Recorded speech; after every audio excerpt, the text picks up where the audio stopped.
दोस्तों second opinion हमेशा कोई भी मेजर ट्रीटमेंट से पहले बहुत ही अहम रोल अदा करता है। इसका अगर आप देखोगे तो भोगी मेरी बेटी जब 2 महीना की थी तो उसके बेली बटन में मीन्स जिसे हम लोग हिंदी में नाभि बोलते हैं, उसे जब भी वो यूरिनेट करती थी तो वहाँ पे हमेशा टॉयलेट आकर के जमा हो जाता था, मीन्स नाभि के छेद में। और ड्यू टू वो क्या है मोस्ट ऑफ द टाइम्स, और ड्यू टू हमेशा वो जगह मॉइस्ट रहता था बोल करके वहाँ पे इन्फ्लेमेशन और इन्फेक्शन हो चुका था। ये मानो आप एक घाव तरह से हो चुका था। उस घाव से दोस्तों कई बार तो ब्लड भी आ जाता था और मीन्स मैं इतना ज़्यादा परेशान हो चुका था कि मैं आपको क्या बताऊं। और सबसे पहले मैंने तब क्या किया, सोचा कि एक पीडियाट्रिशियन जो सर्जन है उनसे विज़िट करता हूं। उनको मैंने विज़िट किया, उन्हें मैं दिखाया, जा कर के उनकी कंसल्टेंसी ली। उन्होंने इसे कहा कि इसे बोलते हैं पेटेंट यूराकस। पेटेंट यूराकस आपका नहीं भी तो 1 लाख बच्चों में एक किसी का होता है, मीन्स बहुत ही रेयर होता है, बहुत कॉमन सी ये नहीं है डिजीज़ या फिर रोग बोलो। और उन्होंने मुझे सजेस्ट किया कि ये पेटेंट यूराकस में सिर्फ सर्जरी ही काम आ सकता है, मीन्स सर्जरी के थ्रू ये ठीक किया जा सकता है। बेसिकली दोस्तों ये पेटेंट यूराकस होता क्या है, ड्यूरिंग फीटल लाइफ में जब बच्चा माँ के गर्भ में होता है एक ट्यूब होती है जो कि आपका कनेक्ट करती है ब्लैडर को, और ब्लैडर से अम्बिलिकल कोर्ड तक। ये आपकी ट्यूब जब बच्चा जन्म लेता है उससे पहले ये बंद हो जाती है ऑटोमेटिकली। लेकिन किसी किसी बच्चे में मीन्स बहुत रेयर में, लाखों में एक केस, उसमें क्या होता है ये ट्यूब ओपन रह जाता है। तो बच्चा जब भी आपका यूरिनेट करता है तो उसमें देखा जा सकता है कि कुछ यूरिन लीक होकर के आपका नवल कैविटी में मीन्स नाभि में आ गया है।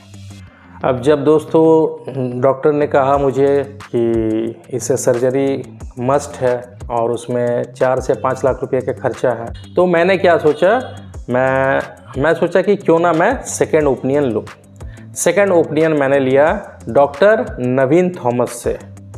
आपका यहाँ हेब्बाल में है डॉक्टर नवीन थॉमस, बेंगलोर बैप्टिस्ट हॉस्पिटल में बैठते हैं, जो कि आपका पीडियाट्रिक सर्जन है। उन्होंने मुझे सिर्फ एक क्रीम लिख करके दिया। जानते हो क्रीम कितने का है? मात्र शायद 150 रुपया या 170 रुपया कुछ दाम था उसका। उस क्रीम का नाम है आपका सुक्राल एम्यू क्रीम, और उसे मेरी वाइफ ने सिर्फ 2 दिन लगाया बच्चे के नवल में, नाभि में, और आज तक मेरी बच्ची को कोई प्रॉब्लम नहीं, कोई लीकेज नहीं, कुछ भी नहीं। आज मेरी बच्ची 6 साल की हो चुकी है लेकिन कहीं कुछ प्रॉब्लम नहीं, सोचिए। तो इस तरह से सेकेंड ओपिनियन लेकर के मैंने एक तो अपना 4 से 5 लाख रुपया जो सर्जरी का मैं बचा लिया, और 2 महीने के बच्चे को जो सर्जरी से जाना पड़ता उस टफ प्रोसीड्योर से, उसे मैं बचा लिया।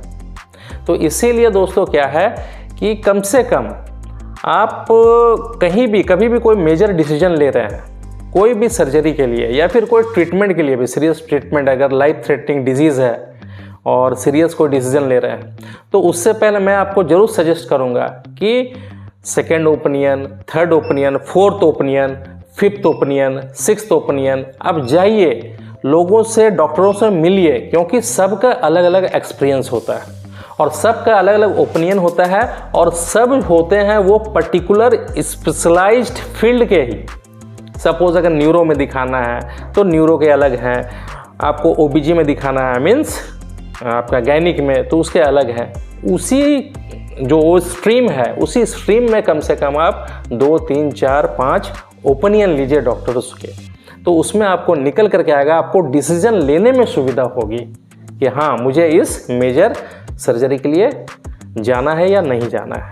आज अगर लाइफ के किसी भी मोड़ में अगर आपका कोई दोस्त, आपका कोई रिलेटिव्स या फिर आपके कोई नियर एंड डियर इस तरह के डिसीज़न मेकिंग में उनको प्रॉब्लम हो रही है, तो उनको ये वीडियो ज़रूर शेयर कीजिए ताकि वो भी सेकेंड या थर्ड ओपिनियन तक जाए और एक निष्कर्ष निकाल सके, एक कंक्रीट डिसीजन लेकर के आगे प्रोसीड कर सके आपका ट्रीटमेंट के लिए।